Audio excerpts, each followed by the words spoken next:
Hey, Mr. Felix Visser. We came to see you last year with the Syntonovo, which was a prototype to sort of demonstrate your new keybed.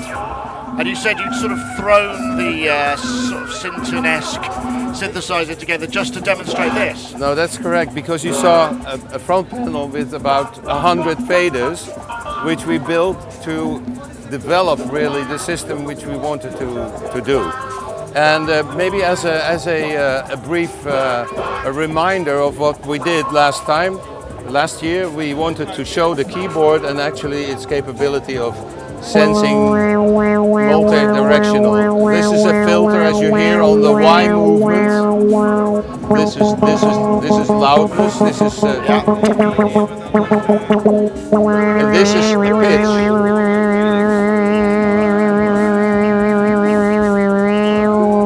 So you've got X, Y, and Z movement on the X, Y, and Z movement, yes. And of course you can tune all these things to whatever you want to. You could imagine that if you play, and this was done by a pianist who gave some kind of a demonstration on this keyboard, that when playing it and you have exaggerated your modulation capabilities, then you could hit false notes. Ah, okay. But we have a facility now to build in a dead zone. So in other words, then it will only respond to the touch if you cross a certain preset zone. Right. So you have yes. Anyway, so far about the keyboard, the X, Y, Z. And this is your custom keybed, right? So have you found this is our keybed. The custom keybed is by Fatar. Right. And but we do something with it quite a lot actually to get this effect.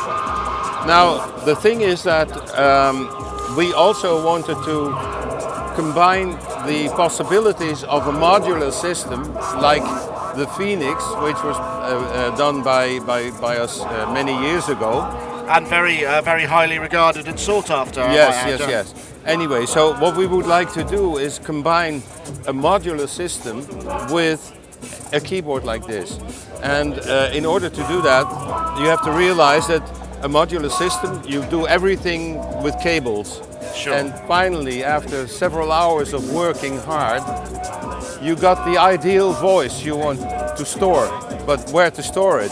You can take a picture of the screen with all the knobs set. You record it. Where the cables are. Just this is not really practical. So what we did is we built in an analog synth, oscillators, 3 VCOs, multifunction VCOs, 4 sine waves, a filter here, a filter bank here, a low pass, high pass, etc. And a 4-band filter in which you can tune 4 bands to certain frequencies in order to create voice-like sounds, etc. And then here is the VCA part. And the other thing was, okay, so let me finish this. So what you do now is you go from, for instance, X to a kind of a parameter here, any parameter. What you do is you put your cable in there and you put it there, or you put it here, or you put it there. So you're making virtual connections sort of in in routing. And you get a menu, a little menu which tells you what you have done. Okay, and attenuation and inverting. Yes, and then you can set all these values by the you see you check this here, and you can and then you can see that. Yeah. Okay. This is the way how you do it. So this is basically what you do, tweaking with cables and turning knobs. This is all recorded here. So, and then you can put it in a bank like we did for this, and like we did for this, for instance.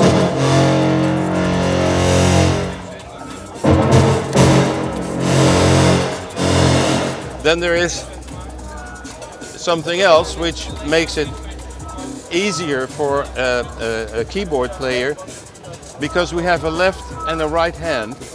Now some people may be accustomed to playing things with their left hand. Right. And then you don't want to sit like this if you want to put in an extra effect. You want to do that on this hand. Right, or so if you play right-handed, then you want to do it here instead of doing this. Right, so you create, right, okay, so and these are your, The pads, the touch pads. Yeah. So, you can put in extra effects. And they're assignable. Yeah. They're assignable to anything. Like everything here is assignable to anything there, over there. And so this is monophonic or duophonic, or how many? It's still monophonic, duophonic, if you want. We have CV outputs for all these parameters you see here, X, Y, Z, Z, accent, etc., velocity, etc. All these keyboard parameters can be found as control voltages, so it can be hooked up to a modular system. Gotcha. So how many patch points can you have maximum? Because I mean, how many patch points? Yeah, I mean because hundreds. So the routing, there's no limitation to the number of routes that you can have. And this is the unlimited character is also exposed here. There's an ADSR. It's not just one ADSR. How many do you want? 20? 20? Oh, you can have that many, right? 30? Okay. Yes. Same goes for the AD, the attack decay generator. 20, 10, so 11, 13. And are they in sort of DSP? Are they? Yeah. They're in DSP. So this is the analog part, and this here is sort of pre-cooked, digitally pre-cooked. But you can set that, and as many as you want. LFO, same thing. Okay. So basically, that's in a nutshell what we have cooked up now. So I mean, I'm guessing when I spoke to you last, it had been a little while since you worked on synthesizers. Yes. How has it been coming back and kind of getting your head back into working with synthesizers? Have you enjoyed the process? Yes. Yeah. Yeah. So basically, well, you can go on for hours with this, but this is what it is. I mean, you can store as many sounds as you like, 256 or something like that.